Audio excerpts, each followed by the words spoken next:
Wherever this finds you, I hope this finds you well. Ben64, the console creator, coming at you today with another video that I'm absolutely thrilled about.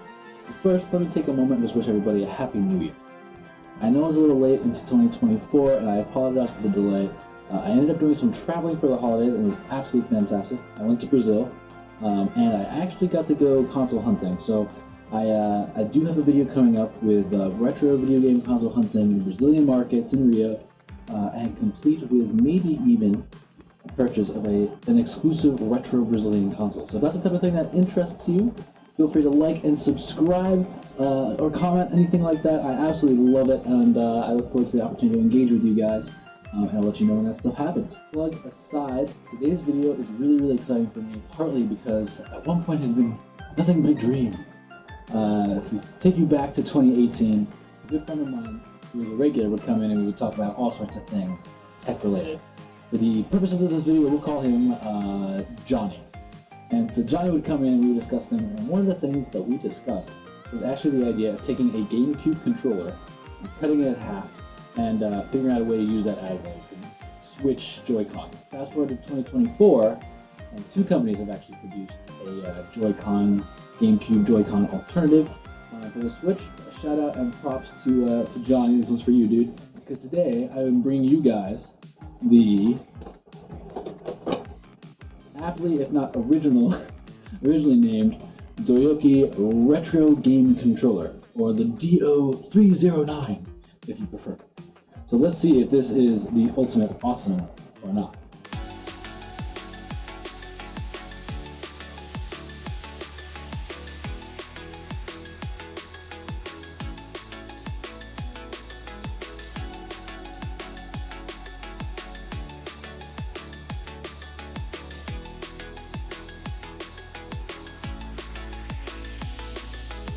Now, the packaging is pretty basic. We don't actually have a whole lot to go off of here.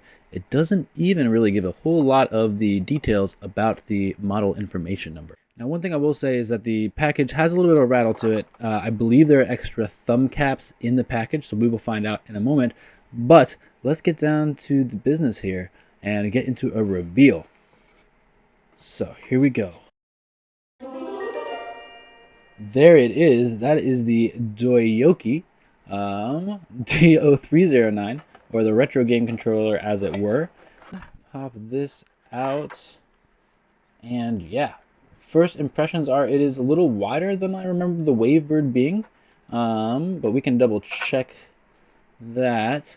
I do have a regular GameCube controller that I can compare it to. To give you guys a comparison to an OEM GameCube controller, that's the OEM Spice, and of course this isn't the Wavebird, but this is the OEM Spice controller, and that is the DOYOKY. So you can see it is a little bit wider, just a hair wider, which is not to be surprising because, you know, it's got the centerpiece.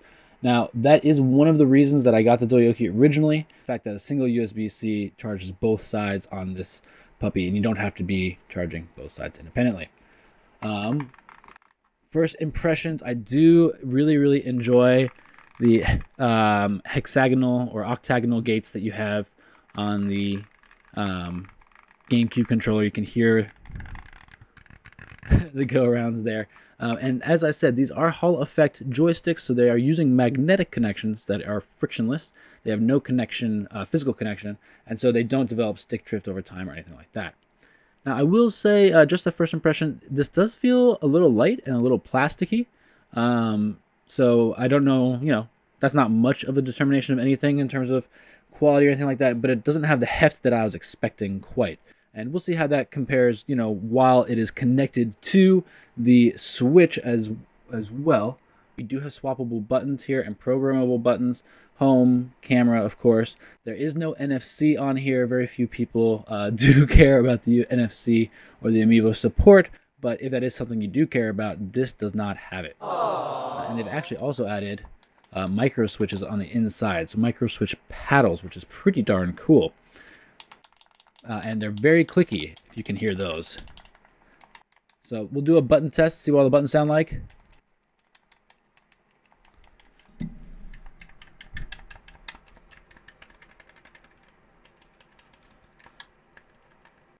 D-pad feels really good. All of these buttons are micro switches down here. I do believe there's a turbo, but all these are micro switches down there. So they are a little clicky. One of the coolest features on here is definitely going to be the ability to switch out the caps here. We'll see that we do have these, and I think if I want to, put them on here, and I guess we can put the gray on the gray and the yellow on the yellow, set those up correctly. If I just pull, I believe, I'll just pull this off. Boop, yep, comes right off, pretty easy actually. Then I can switch out the options here. So I can switch to a round knob. This does have kind of a knurled or textured side here, as you can see. They do feel really nice. So you can put that on here. Oh, and it's taller too. So a little bit more precision. Wow, that's actually really, really cool. So a little bit of a taller joystick cap, so a little bit more precise for shooters and things of that nature. That is really, really neat. And it feels really comfortable, actually. And then on this side, if you like the traditional C-stick setup that we had on the GameCube, as you can see, it was more of a nub than a full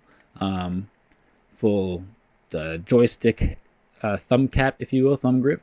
Then it comes with that so that you can enjoy that classic style. But you also can switch it out. So if you maybe prefer, something that's comparable to the original GameCube cap on the left side, right? You can see that you can get that. So you can have that on this side as well for your asymmetrical. Or you could go with two tall boys here and be on like double height precision. Maybe that could be good for shooters or something of that nature, which is pretty cool. Oh man, I really love that. We'll get an ASMR of that for you guys here real quick.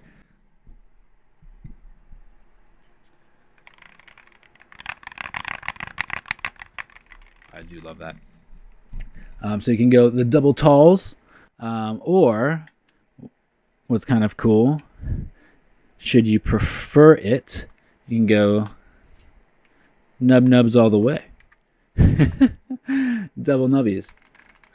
And those feel interesting. I have seen and heard people talking about themselves liking this style, or whatnot. I haven't obviously tried it out yet, but I can't say that I love it on the left side. I think I would probably, at least for initial testing, stick with either the classic GameCube setup as mirrored here, or I think I'll probably actually start with the tall boy and see how that works, because I think it's really cool. And seems like it might be fun for Metroid Prime, which is actually one of the games that I'm most excited to play with this controller, and one of the reasons that I was really looking forward to getting this. If we compare this to my current travel setup, traditionally I have been using the Hori split pad.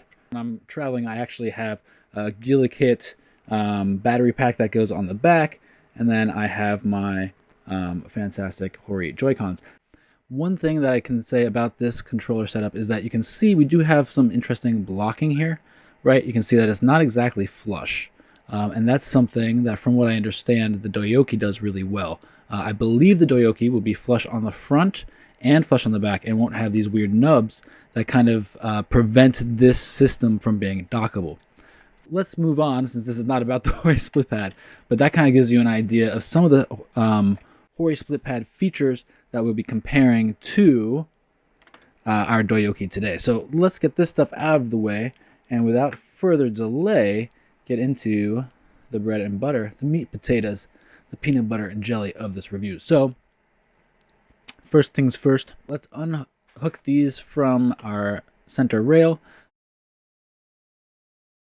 The other thing I can say is that the DOYOKY is using and utilizing JH16 version Hall effect joysticks, meaning that there is no direct connection inside these joysticks, and so there's nothing to wear out. There will be no stick drift over time, and they use magnetic control connections, so they have very, very precise movements and very quick response time. So that's one of the benefits of this controller. When these released, the black was the only variant that had the JH16 Hall effect joysticks. Now, However, they have the colorways, both the platinum and the indigo as well. So if you prefer those colors, which I personally prefer the indigo, those are an option for purchase. So let's get to it. Ooh. Moment to snap, here we go. Yeah, I do, I do love that. And I can already feel how much more flush that is. See, we don't have this weird gap either in the front or the back. So that's really, really cool. I love that. I am not sure if these wake from sleep, so we will find out. But it does. So that right away is really, really cool. As you can see, it does wake from sleep. Another button test with it controlled or connected. See if you can hear any of that.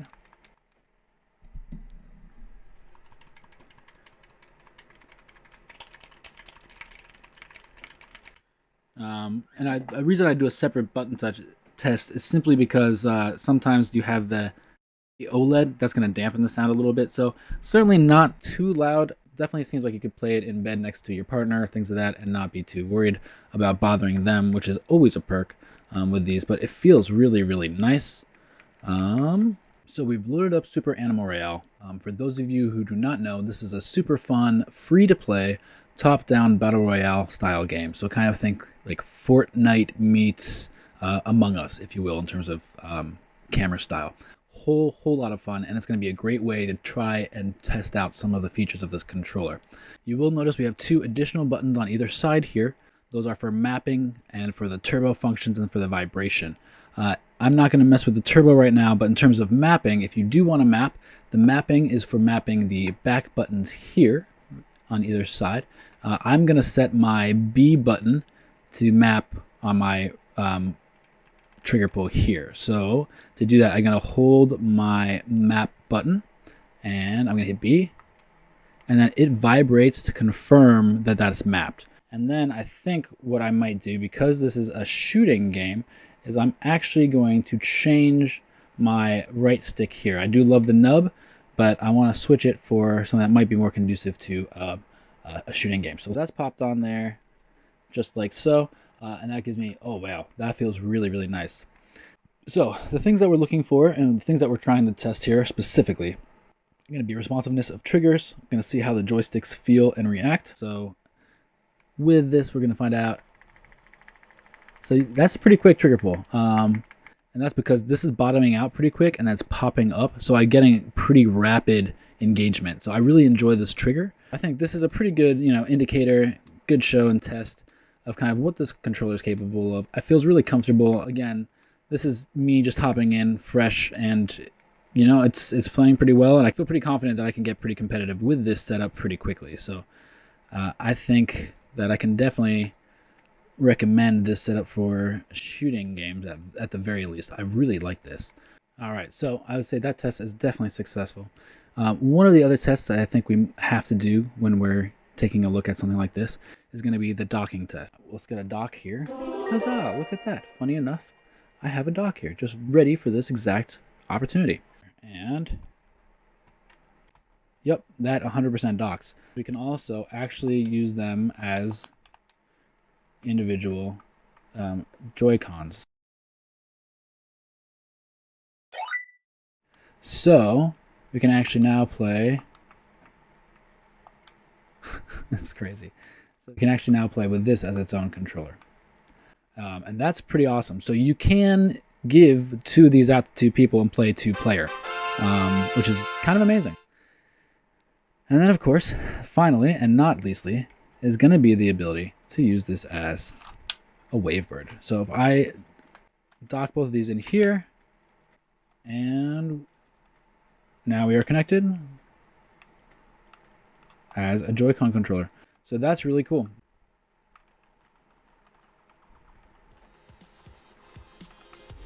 I think that just about wraps up this review and initial thoughts. It does seem like a pretty fantastic option. So in the grand scheme of things, I would definitely say that Wavebird Joy-Con certainly equals awesome. Let me know what you guys' thoughts are.